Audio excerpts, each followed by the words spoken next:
नीमच जिले के जुरन की महावीर गौशाला से सामने आई ये तस्वीरें विचलित कर देने वाली है, जहां गौसेवा के नाम पर संचालित ये संस्थान खुद ही लापरवाही और अव्यवस्थाओं का अड्डा बनता जा रहा है। गौशाला में कई गाय मरी हुई पड़ी है तो कई भूख और बीमारी से तड़प रही हैं। परिसर में चारों ओर कीचड़ फैला है, साफ सफाई का नामो निशान तक नहीं है। न चारा न पानी, गायों के लिए कोई समुचित व्यवस्था नजर नहीं आ रही। सिर्फ शारीरिक देखरेख ही नहीं, वित्तीय मामलों में भी गंभीर अनियमितताएं उजागर हुई है। जानकारी के अनुसार शासन द्वारा गौशाला को करीब 24 लाख रुपए की राशि दी गई, लेकिन उसका कहां और कैसे उपयोग हुआ, इसका कोई हिसाब मौजूद नहीं है। इसके अलावा दानदाताओं द्वारा दिए गए योगदान और गोबर खाद की बिक्री से हुए लाखों रुपए के लेन देन का भी कोई स्पष्ट लेखा जोखा सामने नहीं आया। जब गोरक्षक दल ने गौशाला अध्यक्ष तरुण बाहेती से फोन पर जवाब मांगा तो उनका रवैया और भी चौंकाने वाला था। उन्होंने कहा, मैं आपको क्यों जवाब दूं? आप क्या कलेक्टर हो? जो करना है कर लो। मंगलवार को ही कलेक्टर जनसुनवाई में गोरक्षक दल के सदस्यों ने कलेक्टर नीमच को ज्ञापन सौंपा और तत्काल जांच व कार्रवाई की मांग की। दल ने मांग की है कि ग्रामवासियों को शामिल कर निगरानी समिति गठित की जाए और वित्तीय गड़बड़ियों की निष्पक्ष जांच कराई जाए। ये सिर्फ एक गौशाला की बात नहीं, ये गौ सेवा की आड़ में हो रहे भ्रष्टाचार और लापरवाही की कहानी है। फिलहाल गोरक्षकों ने शिकायती आवेदन सौंपकर कार्रवाई की मांग की है।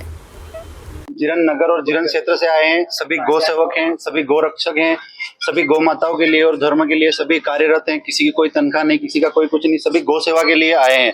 जिरन गौशाला की जो अव्यवस्था है, वहां पर 5 दिनों से जो गौ माता मरी हुई पड़ी है उसको नहीं उठाया गया, उसमें कीड़े पड़ गए हैं और उसी की वजह से दूसरी गौ माताएं भी बीमार हो रही है। यह अव्यवस्था नीमच और नीमच के आसपास की बहुत सारी गौशाला उनमें भी हो रही है और जिरन गौशाला में भी हो रही है। हम उसी स्थिति को सुधार करवाने के लिए जब हमने वहां के अध्यक्ष महोदय को कॉल किया, उनको बताया फोन पर कि यह स्थिति हो रही है, तो उनका ये जवाब था कि तुमको जो करना है वो कर लो, हमको इससे मतलब नहीं है और हम तुम कौन हो जो हम तुमको इसके बारे में इसका पूरा जो बायोडाटा आपको दें कि इसका कहाँ हिसाब है, कितना पैसा आया है, क्या है, वो किसी को भी आजकल नहीं पता है।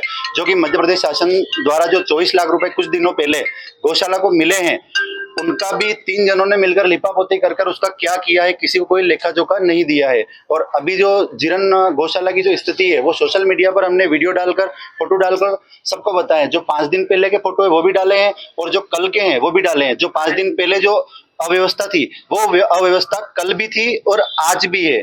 और कुछ गोरक्षक क्या चाहते हैं, क्या मांग? हम ये चाहते हैं कि नीमच और नीमच के लगभग जो आसपास का क्षेत्र है, तो महोदय से ये निवेदन है कि एक गो निगरानी सेवा समिति बनाई जाए, जिससे कि जो भी दानदाताओं द्वारा दान दिया गया हो, चाहे शासकीय फंड आया हो, चाहे जो भी उसका गौशाला का जो खर्चा है, उसमें वो गौ निगरानी समिति जो है वो उसमें इंटरफेयर कर सके और उनको ये राइट्स दिए जाए ताकि वो उसके अंदर उनका लेखा जोखा उनसे ले सके और उन असुविधाओं को कभी भी देखकर वो प्रशासन को इसके बारे में अवगत करा सके और सभी गौ माताओं और गौशालाओं की जो अव्यवस्था है उसको सुधराया जा सके।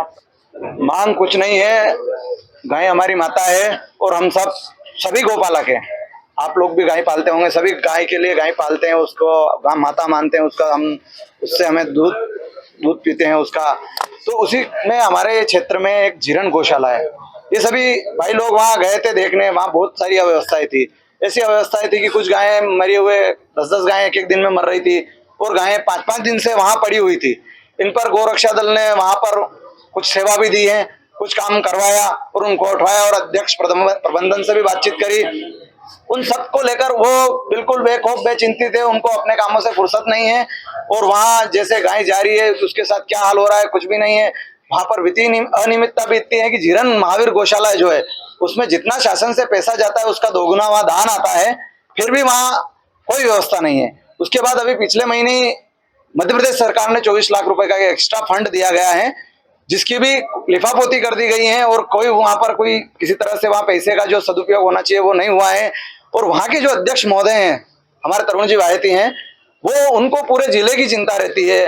वो मध्य प्रदेश सरकार पे सवाल उठाते हैं, हमारे माननीय विधायक जी पर सवाल उठाते हैं, उनकी कार्यप्रणाली पे, सांसद जी कार्यप्रणाली पे सवाल उठाते हैं, पर वो जिस गौशाला के अध्यक्ष हैं वहां पर उनकी कार्यप्रणाली क्या है, क्या उनको खुद को पता नहीं है?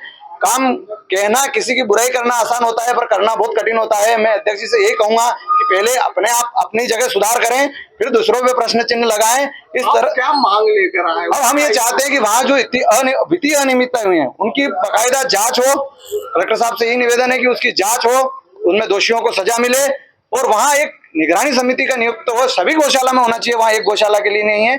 जो कि आसपास के जहाँ गौशाला है, आसपास के क्षेत्रों से हर गांव से 2 लोग 1 लोग, जो पड़ोस में 10-15 लोगों की एक निगरानी समिति होनी चाहिए जो उस पर नजर रखे, जो अव्यवस्था है वो सुधार करें। जो गौ सेवक सेवा करना चाहते हैं वो ऐसे लोगों को भी उसमें रखे निगरानी समिति में, तो वो समय समय पर सेवा दे।